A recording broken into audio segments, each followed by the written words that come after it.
Welcome to Women Mastering Midlife, where we dive deep into the rich complexities of womanhood in our middle years.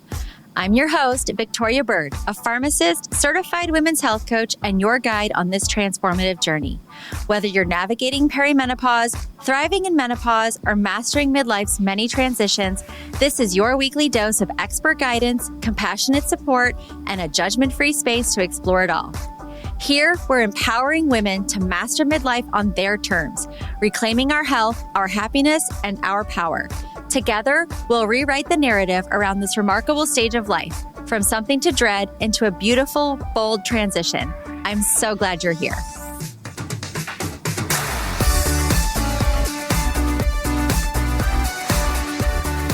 Today's guest is someone whose voice is changing the narrative around fertility, midlife motherhood, and the emotional journey that often goes untold. Abbe Feder is a fertility and life coach, podcast host, and founder of InCircle Fertility, a coaching practice that supports women and couples navigating the often isolating and overwhelming experience of trying to conceive, whether that journey begins in your 30s, 40s, or beyond. After her own 6-year struggle with infertility, which included IVF, pregnancy loss, Abbe turned her pain into purpose. Now she empowers women to reclaim agency in their fertility and motherhood journeys with empathy, transparency, and a refreshing dose of real talk.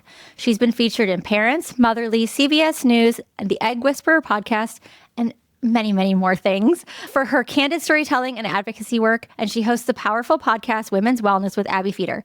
Abbe's here today to help us unpack the complex intersections of fertility, midlife, motherhood, and identity, and how we can all support ourselves and each other through it. Thank you for coming on. Oh my God, what an honor. I'm so happy to be here. Thanks for having me. So I'm excited because backstory for me and Abbe, we know each other from our days at Stella and Dot. Yeah, girl. We were jewelry slingers. Still wearing. We were jewelry slingers. Still love my Stella and Dot. Yes. And I still have armoires of jewelry. Yes. It's crazy. Mm-hmm. And, you know, we got really close in a conference. Yes. And it was an annual hoopla conference that they bring all the stylists in and they pump us up for the next year. And we were supposed to have Brene Brown come speak. Brene Brown, yeah. I was so excited. And I feel bad. I don't want to downplay Sean. I had no idea who he was. But she like walked into a plate glass door or something and had a concussion and she couldn't travel. And so Sean ended up pinch hitting for Brene Brown to a crowd of women who were sold that they were coming to see Brene Brown.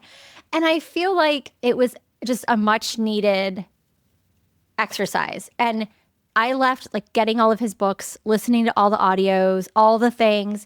And so it was this unanticipated surprise. But one of the things that they had us do was turn and look at the person next to us. And I didn't know you that well, but we had to stare each other in the eyes and just feel what that felt like. And by the end of it, I was crying and you were crying. And there was lots of feelings. And it turns out that day you were actually miscarrying. Yeah. And why don't you talk a little bit about that? Which, by the way, I probably would have been crying anyway. Like, I'm a crier in general. And that was a very intense and intimate moment between, stylists. But I remember very clearly I was sitting on the end.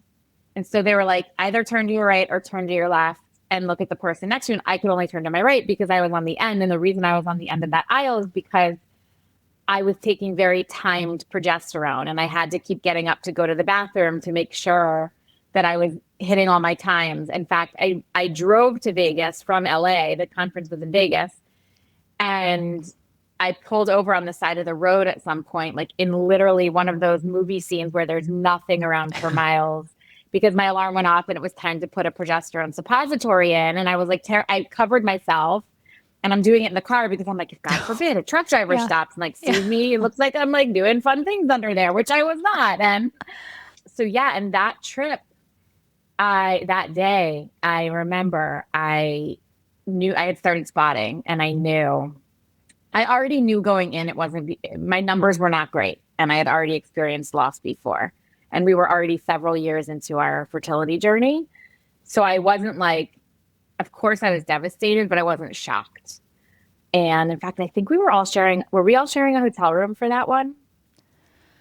I probably had my own room because I don't. You probably did. I As don't I share would, and with I women. should have. I decided to come last minute because I didn't know based on my schedule if I would be able to come. And then there were no hotel rooms left. And so Kelly, our upline at that time, was like, you can swing into our room. And I did. And it was really hard to be in a room with, I think it was 3 or 4 other girls, all of whom had multiple children. I knew it. I had gone through this round of IVF. I knew that my numbers weren't great. I'm hiding progesterone in my bag. It was very emotional. Yeah. And that actually ended up being an ectopic pregnancy, which is why my numbers were sort of all over the place. But then, he had us look into each other's eyes, and I was holding so much. And it was like you couldn't hide whatever you were holding in that moment when you are just staring into the soul of the person next to you. And like those conferences are incredibly empowering and motivational. And so it's a lot of feelings that are coming up. And I think the whole thing might have been a minute and a half, but we were both just like, it was a lot. It was a lot. Yeah. It's an incredible exercise that I highly recommend for anybody. If you want to go deep with somebody, it's a really fast way to do it. And you weren't sharing your fertility at the time, I struggles was at the time. Yeah. Now I basically, put stirrups on and show whatever to anybody. But like, I was sharing selectively at that time. I wasn't sharing with the Stella and Dot community. And honestly, like, there's so much we could get into about MLMs, and we can or not, whatever you want. They get a really bad rap. And to be honest, I had pretty much only positive experience with it. And I remember also at that conference, they were like, okay, everybody in the room who only has 1 kid, stand up. Everyone in the room who has 2 kids, and there wasn't like anyone in the room who's been struggling with infertility for 4 years, please stand up. And so it is often in this particular MLM, a community of moms who are looking for flexible side hustle work. And I was like one of the only non-moms. And so it was much harder for me to share within that group of women than it was maybe some of my other friends or close people. So, right, it's not like I walked into that suite of me and the 4 other girls and I was like, so this might be a hard week for me, because there was just, I couldn't go there with them, Yeah. Yeah. And that was, now after that experience, how many more IVF cycles did you do before you had your babies? Great question. That was number 5 when I had the ectopic, and I got pregnant on number 8. Wow. Okay. I know. I mean, from that moment, that was July of 2018. I mean, sorry, 2017. And I was I did 1 in October, 1 in January. And then our last round, Hail Mary, throw everything at it, was early March of 2018. And I gave birth to twins in November of 2018. Beautiful little twins. They're beautiful, right? They are beautiful. I was like, they cost enough money. They should be beautiful, I mean, and easy, and all the things. All the things. Yeah. So, wow. So 5 rounds of IVF before that, and then 3 after, and we had 1 other miscarriage, but for the most part, so 8 what they call transfers, which is when they transfer the embryo into your body. 5 of them just didn't take. 2 resulted in loss, and 1 turned into my kids, which like is very rare to keep going and going and going. But I was, just that level of crazy to keep doing it. I mean, and I'm glad I did. Yeah. And you had such a high level of support, right? I mean, I did. That normal life is a lot to put on any couple. Yes. But to have normal life and the fertility struggles on top of it. My husband and I definitely grew so much in terms of what I needed for support from him in this journey, because early on, he was not equipped. And I say he because it's not like I was equipped to go through this. I didn't anticipate what it would be, but he definitely did not anticipate it, think about it. It was like, we're healthy, we're young, we're going to have sex and have a baby the first time. So he was just not, and I love him dearly, but like, he was not a huge support in the beginning. And I'm really proud of him because we went through this all in all for 6 years, 3 of them with treatment, 3 before that without treatment. And he has, turned into a huge pillar of support, not just for me, but I feel like for a lot of people who have different struggles, and he has a different amount of empathy now than he used to because he had to, but he could have, bailed or risen to the occasion, and he rose to the occasion. That's not always the case with couples, as we know. And look, my mom's a therapist, although she was like having her own emotional baggage because the stakes were so high for her, and I'm her only child, and she knew that I was suffering, and I had therapy, and I had a great doctor that gave me access to her via cell phone. And I still felt isolated and alone and shameful and all the things, because this is just such a weighted illness, infertility that you're going through, Yeah. And I feel like our generation, well, at least maybe I'm still waiting for my dad to tell me where babies come from.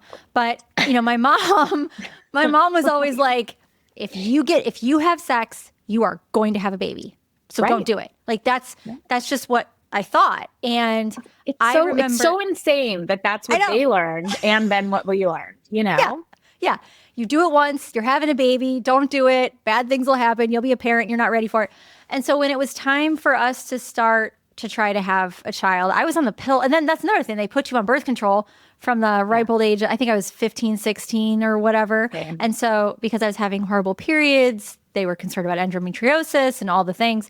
And so I came off the pill, and the very first month I was like, I got a period. Wait a minute. I didn't have a baby. Like, what do you mean?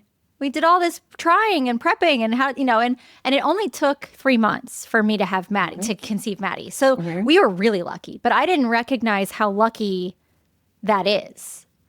Totally. And like opposite wise, when we didn't get pregnant the first month, I was like, that's it. I have infertility. I'm sure, because I feel like it was finally starting to be talked about, but we didn't know the boundaries and rules and what is an actual diagnosis of infertility. Like 3 months is above average, but pretty average to for how long it takes in a normal situation. So when it didn't take once, I was like, oh my God, we're doomed. Little did I know we were doomed, but that's not the point. Like it was that I really thought that it was the end of the world. Whereas people know like 3 months, 6 months, even they tell you a year. I don't have the patience. I would not have the patience to wait a year, no matter what your age, but you're still within the safe and healthy zone. But for me, I was like panicked right away. And it came and went, I was like, this isn't going to be our story. This is just an off month.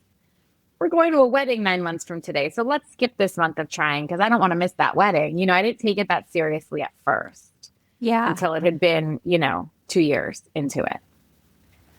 And when you were going through this, so what year did you, so 2018 was what, 2017 was when we were at Stella and Dot? I don't even remember anymore. Okay. Vegas was 2017. And so you probably remember this because you can remember all of your losses and all of your experiences. So how long ago has it been since you started trying? Like we started trying in July of 2012. We were on a trip to Italy. We were like sure that we were going to come back from Italy pregnant. Sure of it.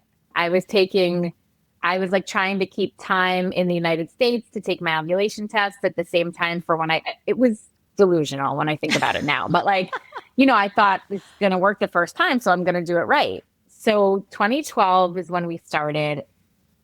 We didn't seek help until 2014.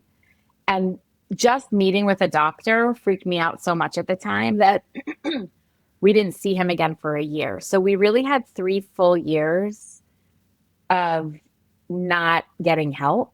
And part of it was like, my husband works in the film industry. He would be on set for several months at a time. And, once we got into medical treatment, if that was the case, I would have had him like freeze sperm and leave it in LA so that if he was gone, I could still try to impregnate myself because it was becoming more and more and more dire. Or I would fly to wherever he was so that we could try. Really not from the most romantic of circumstances. Hey, baby, can you leave some sperm for me at the doctor so we can try again? But, we were trying anything and everything at that point. And so then Our first round of IVF wasn't until 2015. So it had been 3 years. And then it still took 3 more years with treatment to finally have a successful pregnancy. Wow. And in 2012, social media wasn't really the thing it was. I mean, thank heavens, no. honestly. Well, but, yes. Good and bad. But Good and bad. I feel like with Instagram becoming what it was and TikTok coming along, people are being very open. I've seen a lot more of the openness of their stories of infertility and IVF and the choices that they're making around having a family. But that wasn't the case when you first started to deal with this. No, and I wish it had been. Like you said, pros and cons. I mean, I think I did not become as obsessed with Instagram as I am, which is still on the moderate scale, but until pretty much after I gave birth, maybe a little bit before then, but there are so many more resources out there than there were. However, with every resource comes a rabbit hole, right? So there are also so many more rabbit holes, you know this, to dig through. But I did feel so alone in the journey that it would have been nice to know how many other people out there were also struggling. And I think to this, to the positive point of social media for somebody going through it today, I do think it's a little bit of a comfort. Yeah. Well, and I feel like you were also pretty quiet about being pregnant and having baby. I mean, from the Stella and Dot side, because we were still in the throes of Stella and Dot. Well, really, totally. And I was like, didn't tell wait, you had anyone. babies? I know. I didn't. Well, there were a couple things going on. The first was that I was terrified every day of my pregnancy, but I wasn't going to sustain the pregnancy. Part of the beauty of having twins, being pregnant with twins at the time, my thinking was, well, if there's 2 in there now, I should surely end up with 1. Like, crazy thinking, but that was my reality. So I was afraid to tell anyone because, there's superstition, there's anxiety, there's PTSD. But also, my husband and I had started a podcast. Again, this was pre the insanity of social media, before there were 8 million podcasts. Yeah. There were no podcasts about infertility. Yeah, I remember your podcast. Yeah. And we were documenting it like documentary style. And the timing of it coming out was just so strange because it came out about 2 weeks before I was due. And in the first 6 episodes, which is what got released, it's like a cliffhanger. We're basically told we're never going to get pregnant. The nurse calls with bad news. So we don't reveal that we ultimately ended up getting pregnant. And I started getting notes from people as they were listening that was like, we're praying for you. Oh my God, this story, this is what it feels like to go through this. And I didn't know what to do. I felt like I was betraying them by telling them that I was actually going to give birth to twins most likely in 2 weeks. So I was like not prepared to process all of that. The timing of it just turned out a little bit insane. And even, for many months after giving birth, I had a very hard time publicly calling myself a mom. It just wasn't it. My identity had been the infertile friend for so long. I didn't know how to embrace the identity of a mother. I felt like I was like advocating for all these infertile women everywhere. And then all of a sudden I had survivor's guilt because I was a mother. It was very interesting and weird. And to be honest, it took years to embrace and to really feel the shift because infertility is so traumatic and so ingrained in us. And it's not that I didn't want to give it up, but I finally started to feel comfortable in that identity that I was this person being able to speak on behalf of other infertile people, whether they thought so or not. I certainly thought so. And so it felt really weird to give that up. It felt like I had to then it's like I finally embraced one identity and then I had to shift it again. Yeah. Was it almost like you were like cheating on the infertile women? Exactly. Yeah. Exactly right. Yeah. That's exactly what it felt like. Because I felt like when I went through it, so many people were like, oh my God, you're going to get there and you're going to have your happy ending. You're going to totally forget about how you got there. It's not even going to matter. And I was like, no, that will not happen. Like I went through hell. And now I've learned that I can still honor the fact that I went through hell and embrace my motherhood, and like motherhood is freaking hard. And I have twins and I literally went from like postpartum into perimenopause. So, I mean, which is, and I didn't know that that's what was going on exactly at the time, but now I can see that. And so I felt guilty complaining about anything because I'm like, this is what you wanted for so long, and like I tell people I work with, like a sleepless night is a sleepless night, whether you went through infertility or not. It still makes you feel like shit, Yeah. and you're still allowed to whine about it. So yeah, a lot of shifts in a short amount of time. Yeah. I mean, it kind of parallels. It's not the same, but I know as a stay-at-home mom, I felt a lot of guilt around complaining about being home with my kids. And having two children 26 months apart is very lot. hard. And Yes. we were away from family. My parents were on East Coast. We were on the West Coast. And my husband was starting a practice at the time. And so he was gone. I just remember being in the pantry with like fingers under the doors trying to get at me and somebody banging on the other kids banging. And I was just weeping thinking, I can't complain about this. Like I chose this. I wanted to stay home. I wanted to be with these kids. I love these kids. I wanted to have these kids. And at the same time, I want to scream and be frustrated. And so there's a lot of things that women carry that we should all just allow each other the space to, yes, and. Yes, it's and. like, yes, you're a stay-at-home mom and it sucks at times and that's okay. Yeah. Or yes, you had fertility struggles and you had a baby and you can complain about both, I think. Exactly. Yeah. I think it ends up surprised, I think of you, and believe me, I know you, right, like not super well, but in some ways super well, but like your kids were much younger when we met, and like you seemed on the outside, which doesn't mean it wasn't hard, like super mom.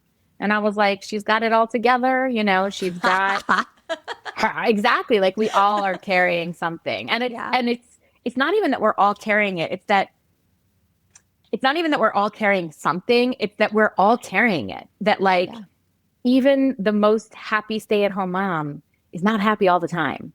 And I don't think we talk about like, oh, mama needs a glass of wine at 5.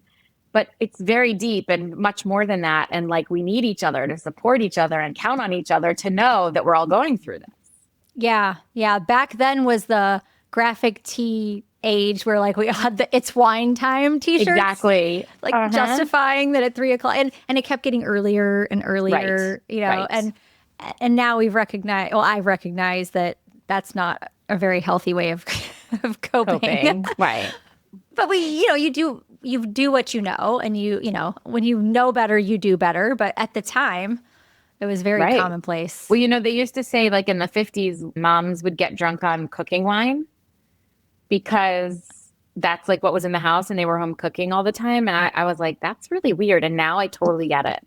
Yeah. I'm like, I don't know how moms did it in the 50s. Like they were just expected to be full stay-at-home moms who were tending to the family all the time. And it's really freaking hard. Yeah. Well, they all had Valium. That's true. That's like, that was their coping mechanism, and nothing wrong with that. Like, good for them. I'm glad they had something, but still, Yeah. Seriously. I need to pause for just a second to tell you about something I'm really excited to share. I've created a brand new 4-week coaching course just for midlife women called Macronutrients 101. And here's the best part. We kick things off in October. It's the perfect time to dial into your nutrition. The kids are back in school, you finally have a little bit of a schedule again, and this course will set you up with the guardrails you need heading into the holidays. You will know you're eating enough of the right things for your midlife body without the guesswork. Inside this course, you'll get video tutorials, recipes, live weekly coaching from me, and a private group where we can connect. You'll also walk away with a custom macronutrient profile suited for your personal needs. By the end of 4 weeks together, you will know exactly how to track your macros for fat loss, maintenance, or muscle building, and how to build plates that actually fuel your hormones, energy, and life. So if you're ready to stop guessing and finally feel confident in the way you eat, come join us in Macronutrient 101. We start in October, so grab your spot now. The link is in the show notes below. So you took your struggle and you turned it into advocacy and your work. And so how are you now using your story to help women out there in the world with this situation or this issue? Yeah. So ironically, back to the podcast that had come out, when it came out and all these women were reaching out, like, I remember one woman saying, you and your husband fight like me and my husband fight. And I keep thinking we're going to get divorced. And to hear that you're not actually gives me hope, because the fact that you can get past it means maybe I can too. And so I just realized that there was this gap that needed to be filled for women going through this. And I wasn't sure what that advocacy would look like, or whether it would be work or volunteer or what it would mean. But what it's turned into is my coaching practice, which is called InCircle Fertility, as you mentioned. And it is literally holding the hands of women and couples, but mostly women going through this. And, you know, I'm thinking about today, 2 clients, completely different issues. One of them just got really bad news after she has secondary infertility. So she had no problem the first time, but is struggling on the second time, and has been doing this for years and years and years. And like, she and I are deep diving on any other resources she could possibly pull from, any other tests her doctor is missing, right? There's like that piece of it. Also dealing with a client who is finally pregnant, and pregnancy after infertility and pregnancy after loss is a whole nother thing. The anxiety, as I mentioned, is so fierce and high and crazy. And like, she randomly started bleeding in the middle of the night, and her husband's out of town, and she spent the night at the emergency room. And you don't always have that person that you can just call or text who understands what you're going through. And that's what I try to be. Have I gone through every single thing? No. But I've gone through enough in 6 years of this and losses and ectopic. We ended up having to do a termination for medical reasons, like everything, that there's just somebody there who gets it, that can be on your speed dial, I think is so important for people. And I wish it was like provided by everyone for everyone. But until then, that is what I've set my business up to look like. Yeah. And so when I was pregnant, I had no trouble getting pregnant. My issue was staying pregnant. And so with Maddie, I was on bed rest for 4 months. And with Abby, it was 5 months. I remember you telling me that. It was very isolating. And it was weekly visits to a maternal fetal medicine specialist, and it was progesterone injections every week. And then it was the worry that my body wasn't going to be able to do what it was supposed to do. And, you know, am I going to be able to cook these babies long enough? And then you hit those milestones of, okay, well, now it's 26 weeks. So now we're at ICU, like NICU level, like, right. You know, but then there's all those issues of, if my baby was born at this point, this is what we would see, you know. And then it was 32, 34 weeks. It was steroid injections for lung development, just in case, to give the kids better chances of, you know, Maddie came out with like a screaming set of lungs. Thank you. Thank you, steroids. But I just remember through all of that, sitting in the waiting room with women at the maternal fetal medicine specialist, especially with Abby, because I was in Boston, and there were women struggling to get pregnant. There were women struggling to stay pregnant. And it just felt, even though it was a nice office with great doctors, it felt kind of sterile and cold and lonely. And with Abby, I had to have cervical measurements every week. And I had that threshold of like, if I get to this point of my cervical measurement, which I'm sure everyone listening wants to know about my cervix, but if I got to a certain point, I'd have to have a cerclage. Yeah. But if I got to a certain week point of gestation, it'd be too late to do it. And so it was like this fine dance of, do we do it? Do you need it? Can we go without it? And we ended up making the choice to do it. And I remember we went into the hospital. We were at Beth Israel Deaconess, so it's a Harvard hospital. And I'm sitting in the waiting room of the hospital to go in to have this procedure. And they give you one of those like Olive Garden pagers, you know, the square thing with it vibrates when it's your turn, your turn to go in. And I was sitting there with Greg, and I looked to my left, and there was a woman who was waiting to have a DNC. And I'm there to have a cerclage, which they put you under, and you wake up and you don't know if you're still pregnant, because they could puncture the sac and you would have an immediate miscarriage.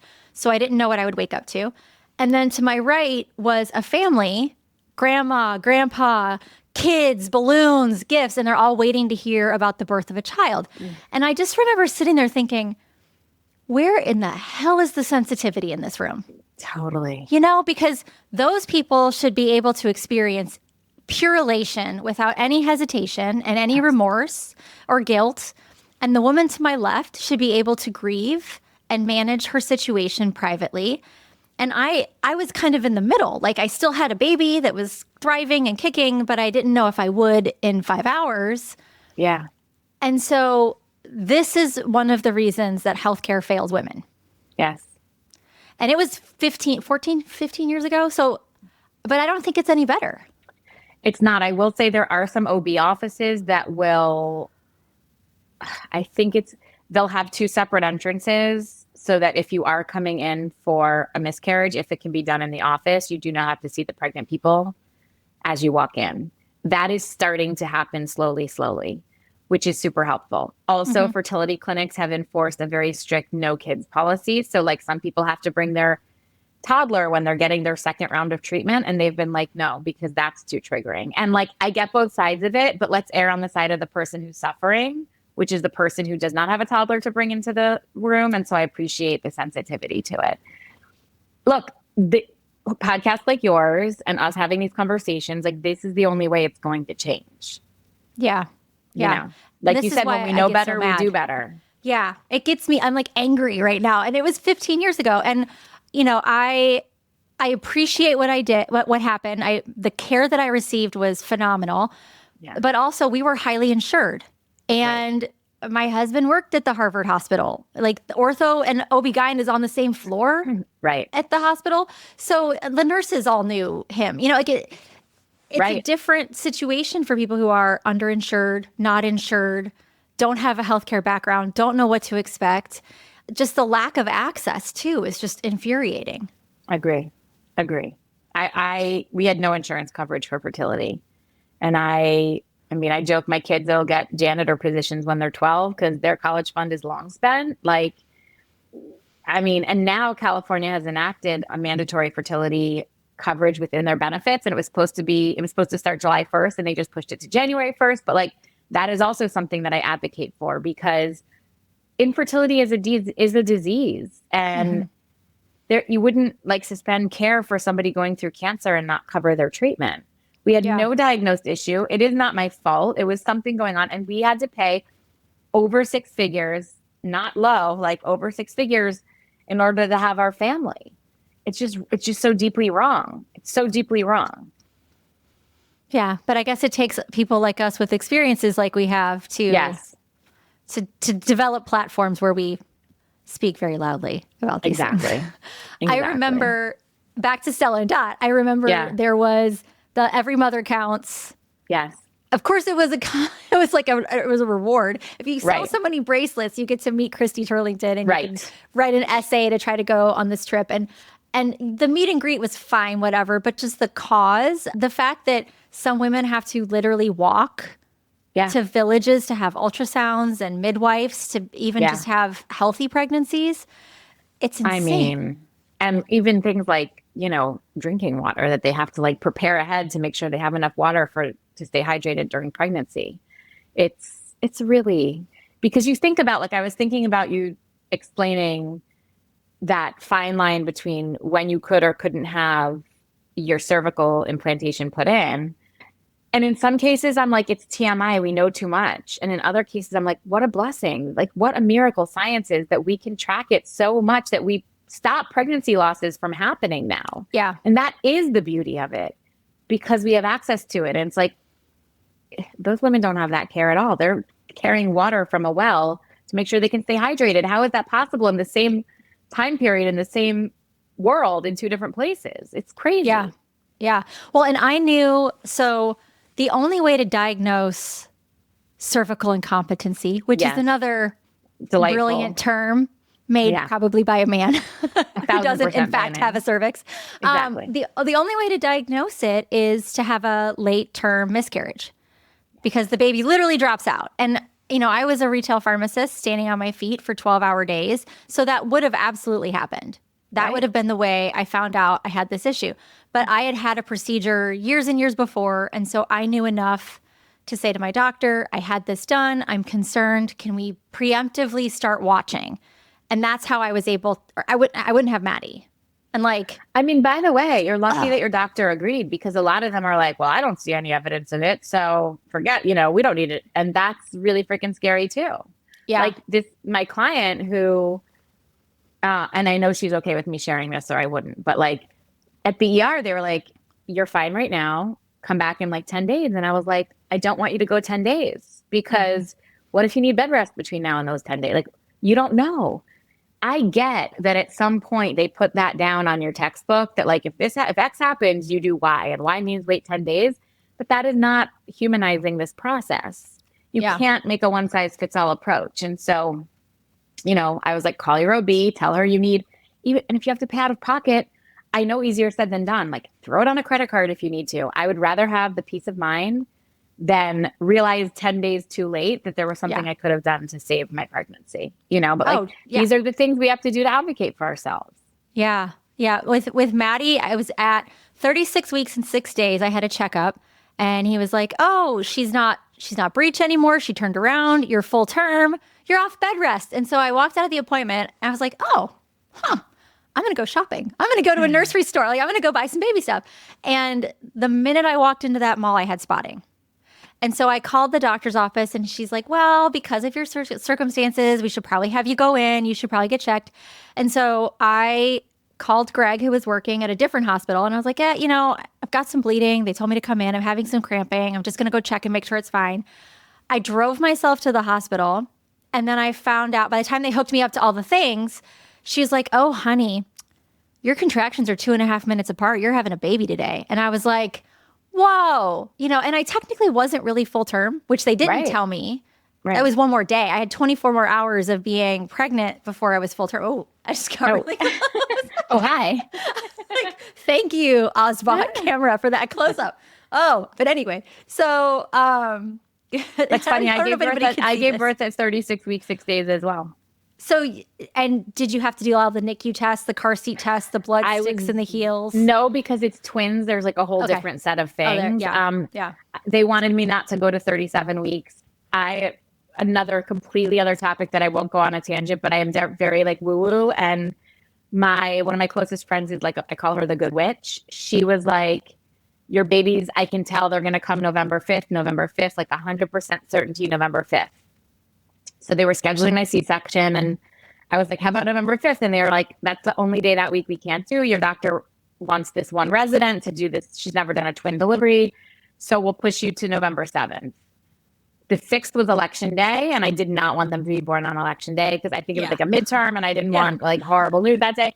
And so I was like, I will not do the 6th. And they were like, okay, we'll go to the 7th. And my MFM, my maternal fetal medicine doctor was like, I can't, how is she letting you go a day past 37 weeks? Like, you can't, you're going to be full term. Anyway, it was this whole debate. They all finally agreed to let me go to 37 weeks one day and then do my C-section. And my good witch, November 5th was 36 weeks, 6 days. And they came that day. She's like, I know it. I told you it was going to be the 5th. Like, I told you. But also, like, I had gone to my final appointment before going in for my C-section. It was a Monday. My C-section was scheduled for Wednesday. She was like, you're good until Wednesday. You're definitely having contractions. And I could feel them, but they were very far apart. And she was like, let's try to go till Wednesday. If you get home and any blood happens, call me. And within 3 minutes of getting home, I was bleeding and I went back and had my babies. So, yeah. And it's crazy what they say is normal. I don't know why I'm so close. Like, it's just I don't know how you zoom out on that one. I don't know either, but I'll just like sit way back here. Yeah. Well, and so and Maddie was breech. So I ended up having a C-section because she didn't turn. She was so curved. Her leg was up by her face. So her butt felt like a head. So, so they thought she had turned? Yeah, they thought she turned. Sorry, Madeline. Everyone's going to know that you came. But so they broke my water and they're like, don't push, and there was an emergency C-section. So with Abby, when I had the cerclage, I had talked to my doctor and I said, I'm really nervous that I'm going to go into labor and not know it because I drove myself to the hospital with Maddie. My contractions were 2.5 minutes apart. I was told when you're really in labor, your contraction will take your breath away. And so I have a different pain tolerance, I guess, which I don't think is a fair way to tell somebody because I would like grab my belly a little bit and I remember like stopping in the crosswalk at the hospital, like grabbing my belly, and this guy looked at me through the windshield of his truck like, she's going to have this baby on the ground. And so with Abby, I said to my doctor, I want to have the cerclage taken out when I hit 37 weeks because I'm afraid if I go into labor, I could tear through, I could bleed, I could never have any more kids. And he was totally on board with it. He was like, oh yeah, sure. He was like the most easygoing. When you're an MFM doctor, I guess you have to be easygoing. Totally. They're annoyingly chill. You're right. I know. He was so chill. And so I went in and he wasn't the one that was doing the procedures that day.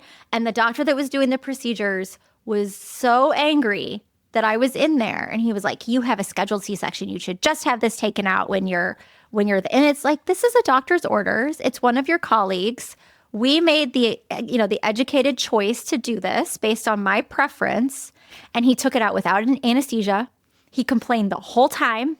I remember just tears rolling down my face because I felt unheard. I felt mistreated, and then of course, as soon as Greg wasn't there, I was there by myself. And then he came in after he was done with whatever he was doing. And then all of a sudden the tone changes because there's another man in the room or there's another surgeon. And I don't know what it was. Totally. But it was like all of these things, when I started thinking about why women's health advocacy meant so much to me, it was like there's all these moments that stack on top of each other that you don't see happening when they happen. That's right. And then you look back and you're like, this is an atrocity and it can't happen to anybody else. It's exactly right. You said it so perfectly. The build up, over and over and over again. You're being gaslit and ignored. And then they're like, oh yeah, you were right this whole time. Or, oh yeah, thank God you came in when you did because you had a gut feeling. It's just not okay. It's just not okay. So women have you help be that Jiminy Cricket on their shoulder to say. I try so hard. I mean, even like there's times that I have to convince very high profile women, like they're like, I don't want to annoy my doctor. And I'm like, you need to annoy them. And it's because that's what we've been conditioned to learn and think and feel and be. And, lawyers where they're like, well, I already texted her once this morning. I'm like, did she give you her cell phone number? Yes. Then text her again. You have got to fight for yourself because otherwise who else will? So yeah, there's a lot of that happens with my clients. And then there's a lot of like, sometimes it's, I want to murder my partner because they don't understand what I'm going through. And I've taken my 4th shot of the day and they're like sitting on the couch having a beer and that makes me insane. And like, how do we navigate that in real time in the moment? And sometimes it's like, this is very specific, but like I'm not making normal embryos and my clinic will only transfer normal embryos. Some clinics will transfer, what they're called, mosaic embryos or abnormal embryos, or like we have to figure out what's best for you. So I try to humanize the approach and take every single person as their own set of circumstances instead of like a one size fits all clinic approach. And some doctors are also great at doing that and some are not. So you have a whole slew of choices out there. And sometimes you don't know that your doctor isn't going to give you what you need until you need it, and they're not going to give it to you. So, we always say you don't know what you don't know. So having somebody that can go through that with you, who does have a little bit more experience, can be such a crucial part of the journey. Yeah. Well, and I find with my clients, a lot of times I just need to give them permission to rest and say like, it's okay to put something down. It's okay to say no. It's okay to set boundaries around your peace. And I feel like for you, sometimes they need somebody to say, it's okay to call your doctor. It's okay to go in. It's okay to demand more. Yeah, it's true. So true. I'm so fired up about women's health right now, Abby. Good. We need more people like you. It's so broken. And the thing is that we have so much science and so much technology at our fingertips. Yeah. I mean, I think about like postpartum. I diagnosed myself essentially with postpartum anxiety about 7 or 8 months postpartum. And I went to my gyno and was like, this is the medication I'd like. This is the dosage I'd like. And she was like, well, that's random. Like, why that medication? I'm like, well, that's what I've heard worked from this friend and this friend. She's like, okay. Like, and then she gave it to me and it worked. Like, it was great. But why wasn't she checking in? Yeah. And she was like a good female OBGYN. Like, where's the responsibility lay, Yeah. Yeah. I don't know if it's the overwhelm of just being bombarded in the system or not having enough time or just expecting them to know too much. I don't know. I remember when I had my back surgery, nobody told me about the post-surgical like depression that can come of like, your injury is fixed, but you're still not better. You're isolated. And it was during COVID, so nobody was coming to see me. And nobody talked about the mental healing that comes with an injury and surgery and recovery. And I mean, my surgeon he's amazing, and I know him personally too. And if I had said to him, like, I'm really struggling, he would help me, but it's not even on the radar. You do these you do the post-visit checks and you do postpartum checks and you fill out the surveys and all the things about how your bleeding is going and your energy levels or whatever, but they barely skim the surface of what you need to take care of holistically, like the whole person. No, and like you're a perfect example because you're somebody that needs movement in your life every day, right? Like you work out a lot, and I'm envious, but also not. No, I'm just kidding. I watch you and I'm like, that's enough of a workout for me. But like they need to take that into account, that if that's something you do for your mental health every day, then it's going to be a big shift when you're not doing it every day and when you literally can't do it. And they don't take that into account at all. That's part of humanizing this process. Yeah. And we're more than just an algorithm. That's right. That's right. Thank God. I know. Oh, those algorithms. Well, so I feel like we didn't even talk about any of the questions that I had for you, but I feel like we had a great conversation. We did. That's what happens when you know your person. I know. I feel really close. Like if anybody watches YouTube clips of this, they're like, Vicky, your eyeballs are gigantic. Hey. That was so crazy. It's following me. I don't even know what's going on. These cameras these days. I get the tech stuff, but not to the point where I really get the tech stuff. Yeah. But so for anyone who's listening, who's struggling with fertility, or they've had fertility issues and they want to be an advocate for it, or they just want to have a community of people who understand, how can they find you? So InCircle Fertility, INCIRCLE, InCircle Fertility. I'm on Instagram. Slide into my DMs. I love chatting with people there. You can grab a time to talk on my website. You can find me on LinkedIn. Just look up InCircle Fertility everywhere and you will find me. I have a podcast on women's wellness, as you know, a very heavily favoring fertility issues, but all sorts of other women's health issues as well. You can always message me to there. And I am just on a mission, an unexpected mission to help women navigate this a lot better. And I think kind of same with you. So please, like any question, reach out, ask away, find me, all the things. Thank you so much for joining me today. Thank you. Thank you for listening to this episode of Women Mastering Midlife. If something you heard today resonated, I'd be so grateful if you'd share it with a friend who might need a little extra support on her midlife journey. Remember, small changes can make a big difference, and you don't have to navigate this transition alone. We will be back next week with more expert guidance and compassionate conversations to help empower you to master midlife on your terms. Until then, you can find us on Instagram at Women Mastering Midlife, or come connect with me directly at Miss Victoria Byrd.